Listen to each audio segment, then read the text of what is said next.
September 20th, 2021. Good day all. This is a message from Sierra Victor. We continue with message number 11 of counter-guerrilla operations with FM 90-8/MCRP 333A as reference and discuss counterinsurgency operations. Strike campaigns. Targets. This section provides guidance on the organization, missions, concepts, and operations of strike campaigns. Strike campaigns consist of a series of major combat operations targeted against insurgent tactical forces and bases in contested or insurgent-controlled zones. Other internal defense activities may support tactical forces during strike operations. Strike campaign operations are usually of relatively short duration, generally, 1 day to several weeks. While the guidance outlined here is focused on the infantry brigade, this section may be extended to apply to any combined arms organization conducting counter-guerrilla operations. Organization. Brigades assigned strike campaign missions either are relieved from area responsibility in advance of the mission or, preferably, are constituted as specialized forces held at the national or regional levels. Brigade strike forces are organized as self-sufficient task forces capable of operating in areas remote from logistical bases. Brigades are assigned support bases in secure areas for elements not committed to operations. Missions. Strike campaigns are conducted against guerrilla forces and bases. They serve to keep guerrilla forces moving and off balance. Strike campaign areas are usually outside of those undergoing consolidation or those under friendly control. Ground or water means of entry may be used, but air assault or parachute deliveries can be employed. Concepts. A. Strike campaigns include offensive tactics such as raids, reconnaissance in force, hasty or deliberate attacks, and pursuit, or combinations of these operations. B. Brigade strike campaign operations are conducted to 1. Harass the guerrilla to prevent the buildup of personnel and logistical resources. 2. Destroy the guerrilla force and its base complexes. 3. Demonstrate support for the government and for the populace in the local area. 4. Expand consolidation areas. Operations. A. Brigades committed to strike campaigns are assigned a tactical area of responsibility. The brigade commander normally assigns operational areas to the subordinate battalions which, in turn, may assign areas to companies. Company commanders may assign specific areas to platoons at times, however, platoons are normally assigned specific missions rather than operational areas. Each battalion normally establishes a separate operational support base, OSB. Companies normally operate from patrol bases, but at times may operate separate company OSBs. When the areas assigned to units are too large to be reconnoitred concurrently by subordinate units, commanders establish an order of priority for reconnaissance of the areas. B. Battalion commanders maintain reserve forces, ready forces, to react quickly to situations requiring an immediate response. Each rifle company patrols its area of operations continuously and aggressively. The location of the company patrol base and patrol routes are varied to ensure complete coverage of the area. The rifle company moves to, secures, and occupies the company patrol base with sufficient supplies to permit limited independent operations.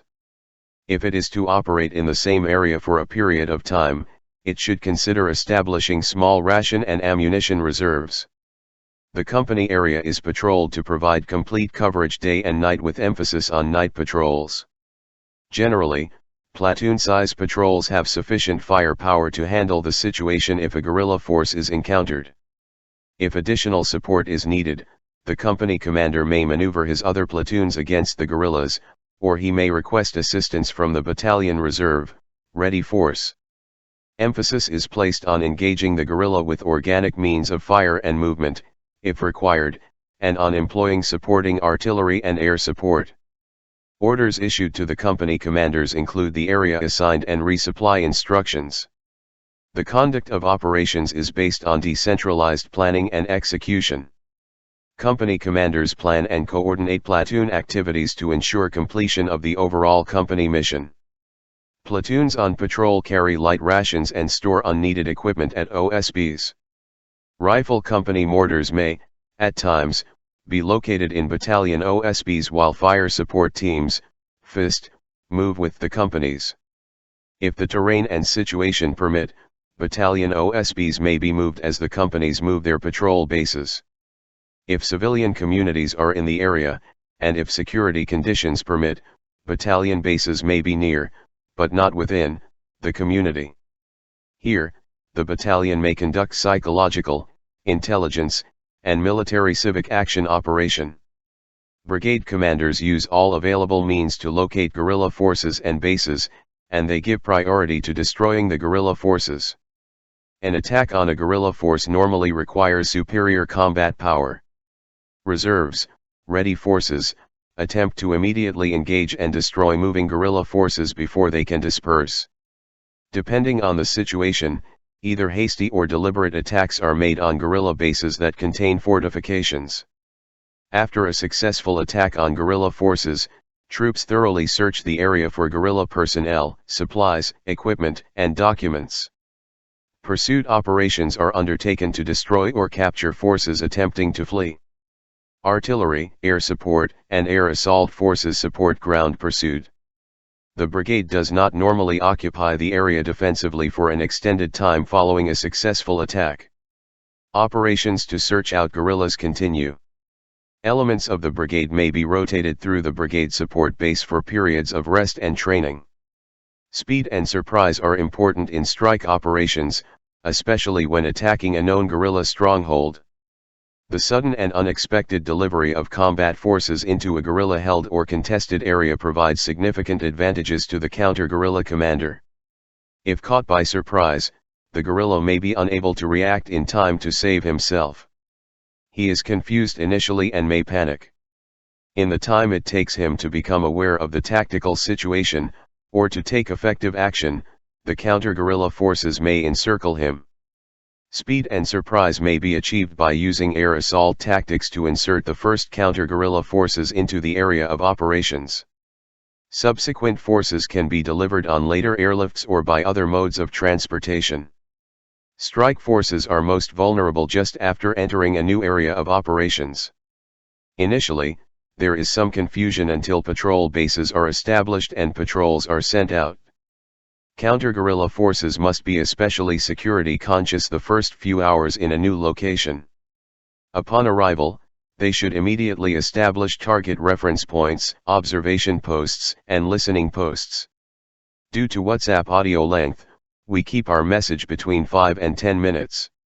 In our next message, we will continue and then we'll look at consolidation campaigns.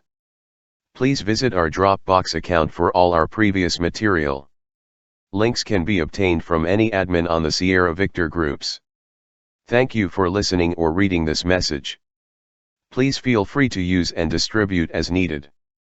Our messages are not by any means enticing you to a revolution of sorts, but rather to equip you with the necessary theoretical background in order to assist local armed forces or police in stabilizing a SHTF situation.